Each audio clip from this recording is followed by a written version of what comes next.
Hey folks, welcome to CFO Brand's Fireside Chat. Today I'm speaking with Austin Smith, one of our client CEOs. Uh, he is the CEO of OceanX, one of the largest third-party logistics companies in the United States. Austin, good to see you, man. Nice to see you as well. All right, let's start with your background. Yeah. You are a product expert, tech entrepreneur. How did you get started? Like, what pushed you into this space? Yeah, so actually, it didn't start off in this space. I actually started my first business when I was 17. Right. I actually had to have my grandmother co-sign actually on that one Right. because I wasn't of legal age. Mm-hmm. To that, my first business was a car audio business. Mm-hmm. Back in the day, this was 1999, 1998, Right. and I was cocky. I was young. I mean, everything was so easy. Right. And this was during the financial crisis, Right. way before it. Right. This is where people were refinancing their homes. They were buying left and right. Right. Everything, car audio, stereo, and then the whole nine. Right. And I thought business was so easy. Right. It just came in naturally. Right. 21 years old, sold the business. Right. Especially when you are successful at a young age, you think everything is going to be easy. Oh, I was to that point. I was telling everybody, you should start a business. You should start a business. Everybody should start a business. And so I had a nice windfall of cash at 21 and bought lots of things that I shouldn't have. And also I invested in a lot of things, which I just, again, to that mentality of, everybody should start a business. Right. Here you go, here you go, here you go. Right. A couple years later, all out of money. Right. So definitely talk about a humbling experience. Right. Typical entrepreneurial life. I swore that would never happen to me again. And again, it realized business is not that easy. You have to be more calculated, and you have to take, sometimes you still want to be an entrepreneur and a little risky, but you still need to be cautious and observant and, and thankful. Right. But you learn from it, right? I mean, you fail, you learn from it. That's what sets you apart for the rest I always say I failed way more than I've succeeded. I'm going to be totally fair with you on that one. Well, a lot of failures. Yeah, that's what people don't see, right? So you see only the success part. So it's what everybody sees, right? It's like, it was so easy. Right. Totally. Yeah. So, anyways, full culmination, skipping a lot of stuff on that one, but it taught me a lot. Yeah. But I've always had that entrepreneurial spirit, right? Always, as you've known me for quite a while now. Yeah. On this one is, I think. To this is, I looked at this as my calling is I love operations, and I love technology. Right. This beautiful blend, and it's also something out there I saw a huge need for because there's a lot of marketers, there's a lot of these other categories, but somebody that's an operational tech focused was kind of my my calling. You had the right blend, of course, and I have seen you work through various different ventures that actually failures and success both. Yeah. But your combination was hard to come by. It was a unique background that you had that helped companies to push forward. And you actually one of the very first entrepreneurs who got involved in the subscription model. So now we take it for granted. Everything is subscription model, like Netflix to laundry, everything is subscription. But when you started, it was all new, and no one knew what subscription model is. And you not only had your own entities, your own ventures, but you also helped some of the best known brands in the world right now to start from scratch and come up to this level. Let's talk about that journey a little bit. Like, what are the challenges, how it all came to be, and like how you succeeded there? Actually, it was a failure that led into me getting into the subscription space. Right. I got into it with a buddy of mine. He had a failed company. I had a failed company, and we actually took a little time off to kind of reset our batteries. Right. And we were actually in Cabo. What a great place to reset your batteries. Right. And totally honest, transparent here, we were drunk. Right. And we were talking about our failures and where they failed. Right. And one was I got taken advantage of technology-wise. Is before I now am more tech-focused. Right. I got taken advantage of by developers. Right. And so to that, I spent way more money than I should have, and that's what bled all my money dry. Then that was my learning lesson. Right. He had a clothing company. Yeah.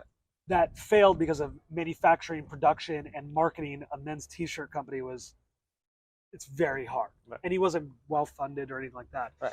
And so we saw this, and I was learning technology at the time. Right. I was drunk, and I decided to launch a website. Right. That was a subscription men's t-shirt of the month club. And it was a joke. What year was this?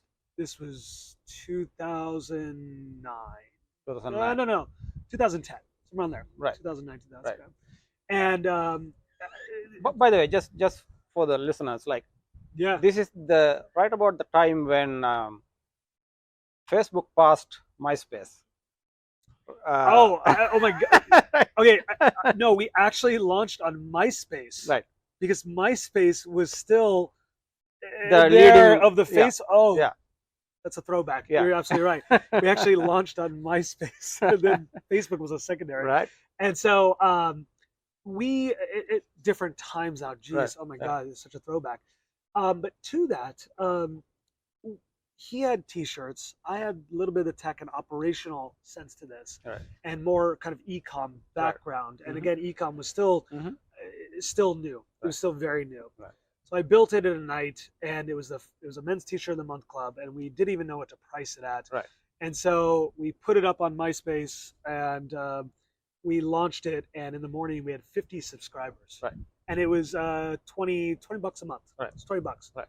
Oh, talk about how excited we were Right. of just even how 50 people came Right. to the site without any marketing or anything Right. like that. Right. Again, doing that now, I don't know if it would have the same effect, to be totally honest. Right, Of what right. we had. It was just, Yeah. I think it was perfect timing again. In a funny way, I think back in the day, it was probably easier to that time to market because there were not many others. Correct. And that's kind of it. Right. Part of it was something new and fresh that you've never Right. seen before. Right. Again, a men's T-shirt of the month club Right. on a subscription basis. Right. And the way that I designed it all was that it was a surprise Right. that you'd get every single month, Right.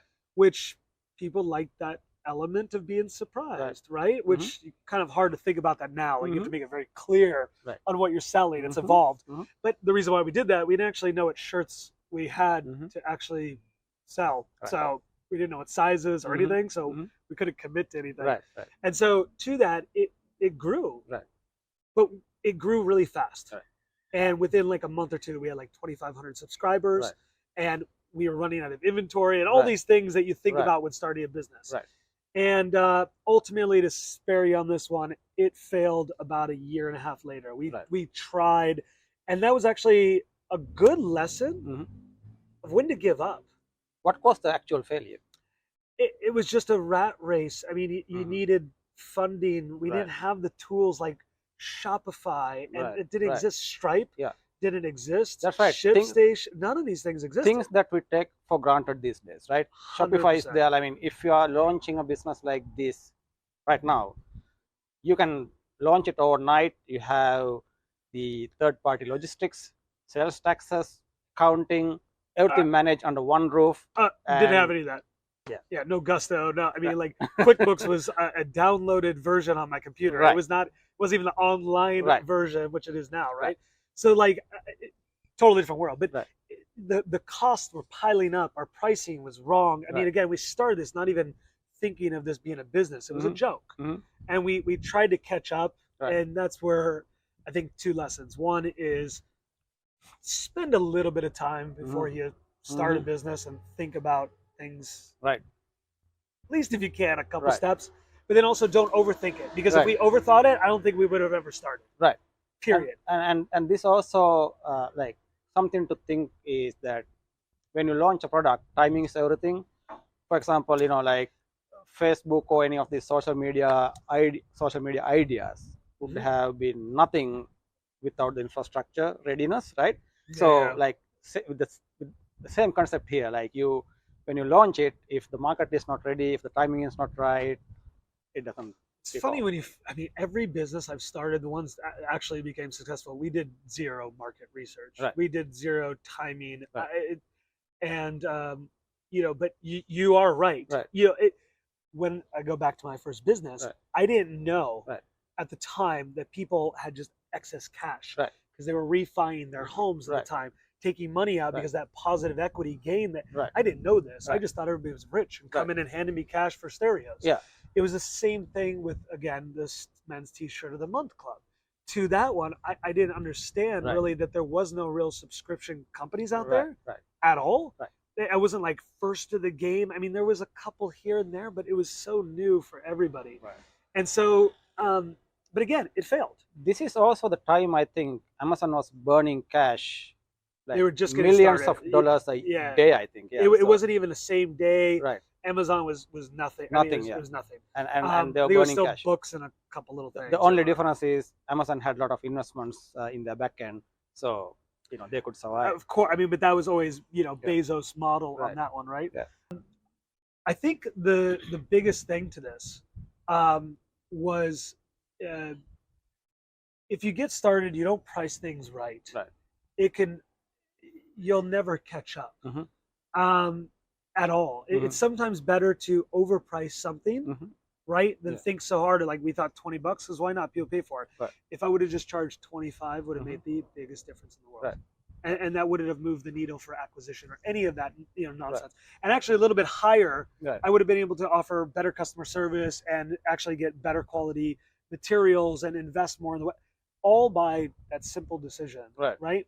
But anyways, to this, I think this was the springboard to what you were just talking about earlier as getting in the subscription space. And to that, I thought my career was over. Again, it was another failed company. Here we go again. This is my reputation. Everybody's going to know me as a failure. It was not that case. I got picked up by a lot of people because they were just getting into it, and they were also having the same problems I was. And so they would use certain vendors or certain people that would do certain services, and I'm like, don't go to them. Don't go to them. They robbed me, of whatever it was. And it was, you had the book knowledge already developed. And I'm like, what value is that? But it was very valuable, especially the companies that did get funding. And they got massive funding. And they, companies like Dollar Shave Club and MeUndies and all the ones that we've heard of. Dollar Shave Club almost went out of business. On this one. I mean, people don't know that internally. Like the investors on this, I mean, the only thing that saved them was that video. But they were also making the classic, I remember that video, The video was everything, but they were also making the classic mistakes. And there was still even that they were early to the market, they still didn't have the secret sauce or the advantage of being first to market that gave them that's why they became $1 billion company. It was this outlier of that creative video, which sometimes it's really what it takes is that creative juices to everything marketing perspective. So to that's what got me more in, but everybody wanted me for that tech operations kind of knowledge. Because nobody ever did it before in the subscription space. And it was hard getting funding. Very hard. All investors didn't believe in it. They thought it was just going to be an overnight thing. And it was never going to stick. Then came 2019, and you somehow switched from that whole background in subscription operational space into tech back again and started Cirrus Technologies. Was it 2019 or was it 2020? One Dashboard is the new name on that, but yes, the overall company is Zeros. So this came actually from when I was with FabFitFun. As being the COO of FabFitFun and a massively scaling business, it was more realizing, oh my God, it's all data driven, because we were that big, And part of even the subscription space was a lot of forecasting, which was, by the way, great. I mean, it's so nice of a business model. Not saying to everybody get into subscription, but to that is it was more stable and predictable. I knew what was coming in. A month, 2 months, 3 months later, I would take away my churn factor, and I can forecast out, which was huge. But I needed data. Then that kind of opened up my whole world of, oh my God, that's still to this day is a nightmare. It's an absolute nightmare, and the nightmare is even with my new company right now is getting all those data points. I'll just make it very easy. All those data points into one place, which is a data warehouse, and then get that all clean, because it's the famous garbage in, garbage out, And a lot of stuff that you might be getting is garbage in, or it might not even have a direct connection point to anything that's systematically data driven. It's somebody doing an Excel sheet. Right.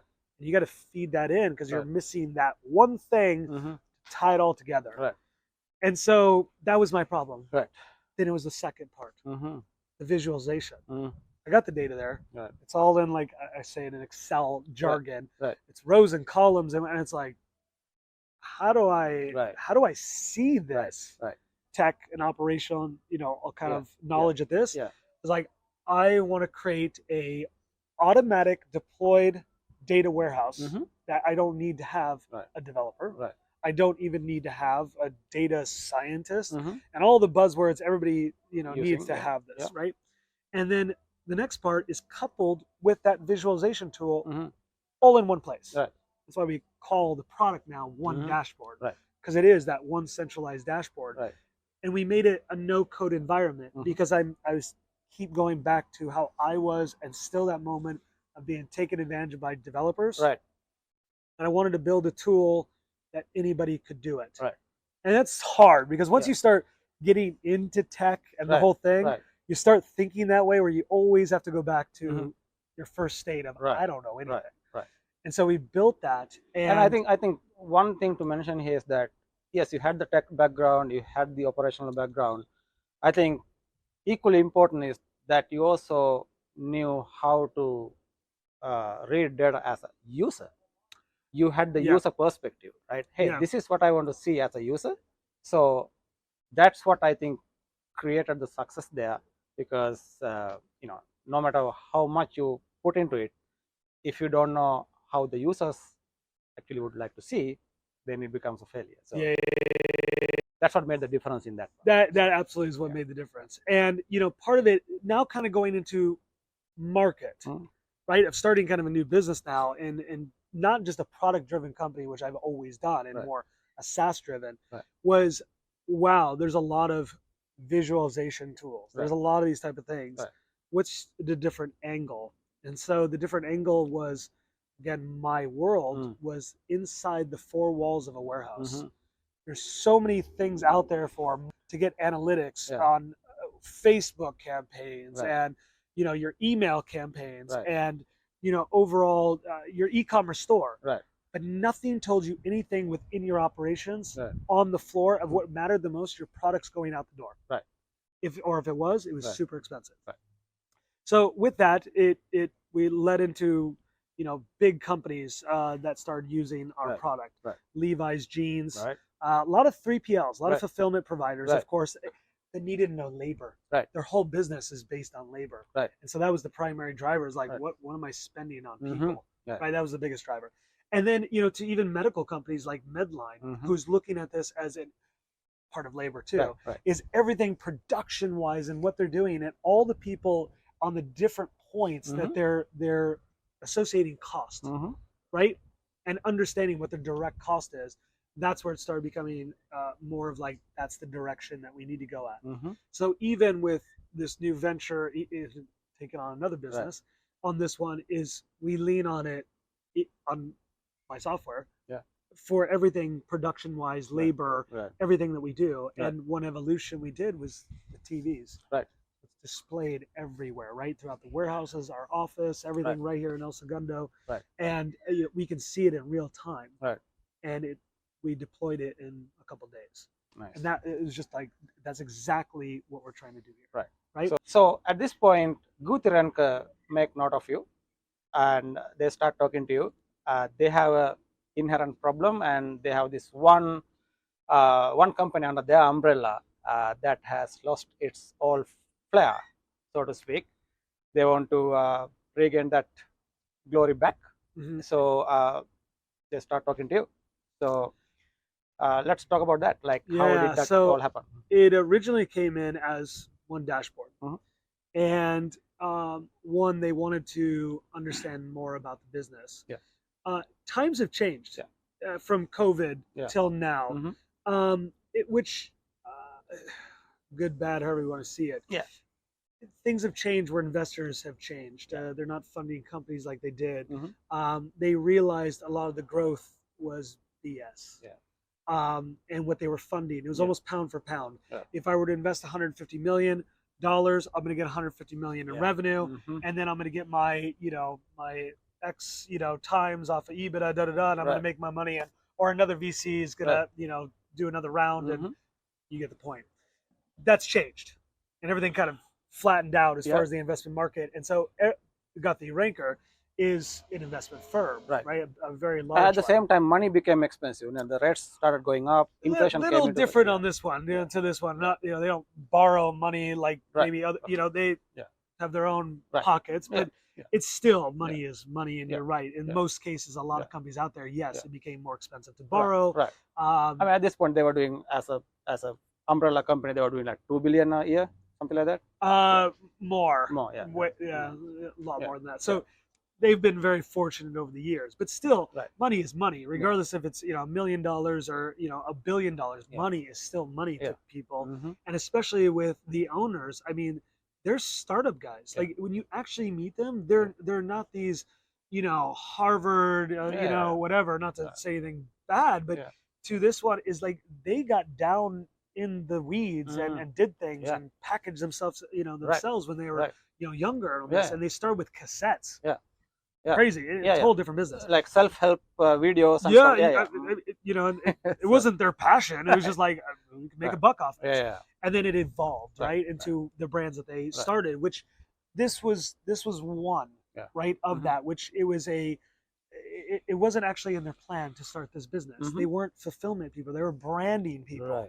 But they saw that, wow, we have that same problem, that we can't have a 3PL that does everything we want to do, and so forth. But to this it was being ran like a typical startup.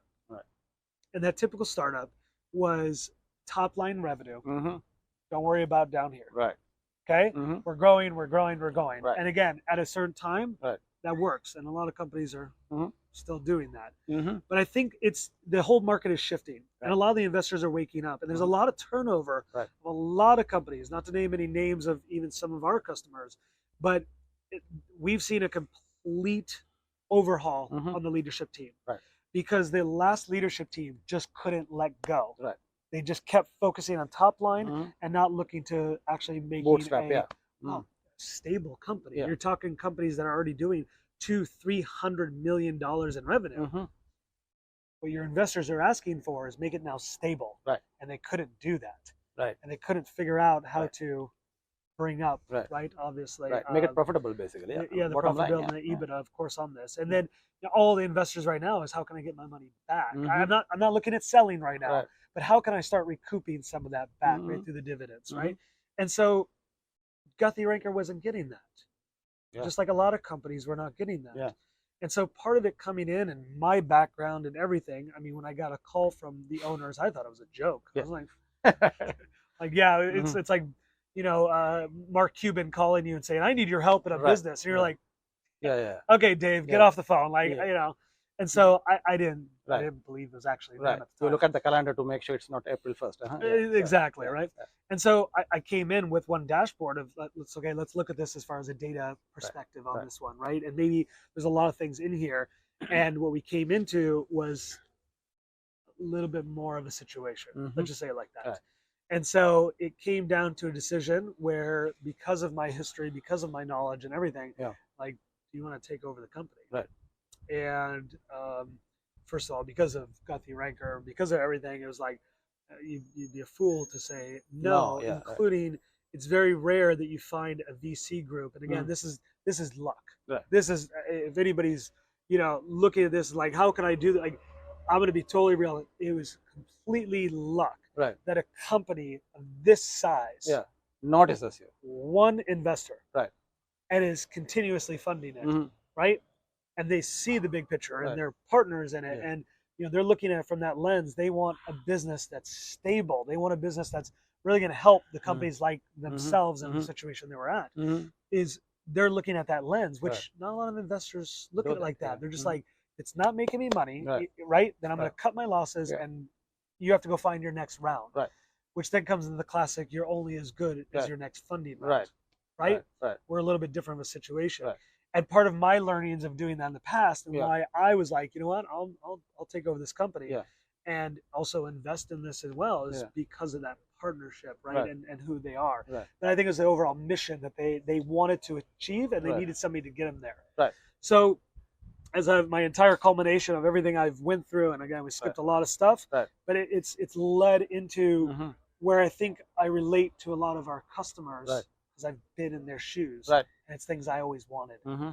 And that comes from, again, data, Yeah. to how orders are being managed, Mm-hmm. to the fulfillment process, Right. to even, to be honest with you, catering to people that don't have a chance with other fulfillment providers, Right. because they're not big enough, or they Right. don't meet the minimums, or Uh-huh. whatever it is. Right.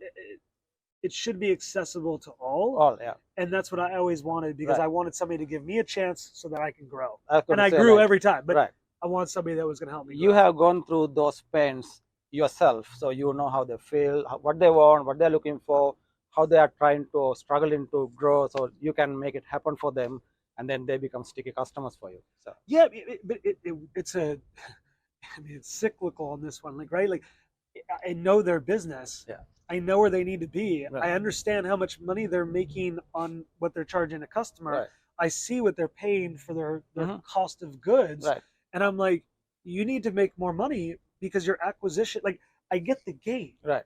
So part of it is that true partnership of just Right. understanding, going, you need to save more money. Right. You can't afford to pay this, Mhm. because now you can't put that money back in marketing, and now you're not growing. Now Right. you've flatlined. Right. So I'm going to give you better rates, Mhm. because I know what you're going to do with it. You're going to put that into marketing, and then I'm going to see you grow. That's gonna This pay is off. not Mhm. rocket science, Right, right? On right. this one. But that is, again, like understanding the environment. Right. When you understand the environment, Right. it actually helps. It helps us. Mhm. The more they grow, the more I grow. Yeah. Right. Right. And they get better pricing. And Mhm. to your point of being sticky, you're not in like a pricing war. You're not in, Mhm. like, they feel Right. like we're your outsourced operations team. Like, Right. I don't even need to hire these people. Right. Right. Right. Mhm. I got you guys, Yeah. and you're helping me. Right. So that leads me to that actually. So CFO plans is a big part of OceanX back office. Right. You guys. So Yeah. we were talking about Yeah. cost and like adding value and creating longevity and like creating that sticky factor, right? So Yep. so we as a company, of course, we believe in like helping when you are little, when you are small enough, and then you do a good job, and that becomes our business promotion, and then they realize the value, and then they stick with us, and then we have a long time And we partner. share we share the same thing. Like, Right. you've been with me in one of those companies Right. before. Like, Right. you've been on that side, mhm. and that's why even like we relate and we Right. understand the game. Is Right. like, even with the startups, like, I don't have money to pay for this, but Right. you understand the importance of it. Right. That even for you, you're like, don't worry, Yeah. I'll get you on this plan. Right. Right. Mhm. I'll get you set up. It's very manageable, and it is. Yeah. It's like, I can't afford an accountant. I Mhm. can't afford a bookkeeper. I can't afford that. Right. Right. So at the fractional price. Right. It's a no-brainer, right? Right. Especially no matter if you're this small, or to us, we're a massive company, Right. Right. Right. It applies on the full gamma, right? Yeah. On this one, Right. it's not just for Right. one little sliver in one Right. type of business. Mhm. And even all the businesses, every business I've had, I Right. always reached out to you first, and Right. let's get this going. Right. To even this new one we've taken over, Mhm. and the first call, I'm Mhm. like, I don't want to hire more people. Right. Because I'm looking at all the work, I'm looking at the entire backlog, I'm looking Yeah. at everything. I'm like, oh my God, I need to hire 5 people. Yeah. Why? And Call at you up, at and that get point, 5 people in tomorrow. yeah. So at that point, CFO plans comes to your mind actually, right? So what made it come to your mind? Like how is that different from like Peace other of places? mind. Like so yeah. Stating the obvious, Yeah. on this one, but it's true. It's peace of mind. It's one less thing I have to worry about. Right. So of course, when you find partners, Right. and it's not just a company, Yeah. because it becomes a partnership. Yeah. You find partners out there Yeah. that provide that value. Right. Is, oh my God, I haven't talked to them in a month. Right. Oh, books are closed. Right. Like, hey, thanks. Right. And it's proactive. I'm Right. not hunting you down. Right. I'm not hunting down your team. Mhm. It comes to me, automatically, It's almost, automatic, right? yeah. And to that, it's worth every penny. Right. Not to say don't charge more. Right. I'm just saying, but you Right. get what I'm saying, right? But to that's why it works, and that's why it's Mhm. worked for so long. Right. You didn't start this yesterday. Right. We've been doing a series of companies Right. for long 15 time. years, yeah. Yeah, So, 15 years. right. So, long time. like, you mentioned this before, like, there's no point in like having a low price if the quality is not there, right? So that's what I think, that's what we're trying to say. Basically, like, we provide the quality at a fraction of the cost, peace of mind, those are the differentiating factors. Thank you. Absolutely. Yeah. So, switching back to you. So, what's next? So obviously, you are creating this lean mean giant and making, like, basically shedding fat to fit the bone structure in this company. That's So a good way to put it. I like that. so, Yeah. I mean, it's a giant, right? I mean, It is one a of the giant, biggest yeah. companies, Yeah. and still you are trying to shave it to the right shape, and you're carving it out, right? So Yeah. so you're not mission accomplished yet, but you're definitely on path.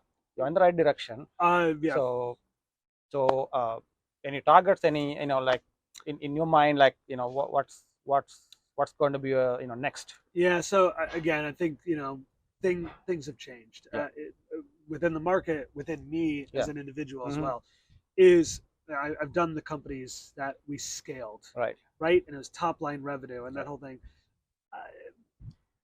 I don't want to be a company that is a one hit wonder and it's here today, gone tomorrow type thing. And this comes down to really building something that's going to last, Right.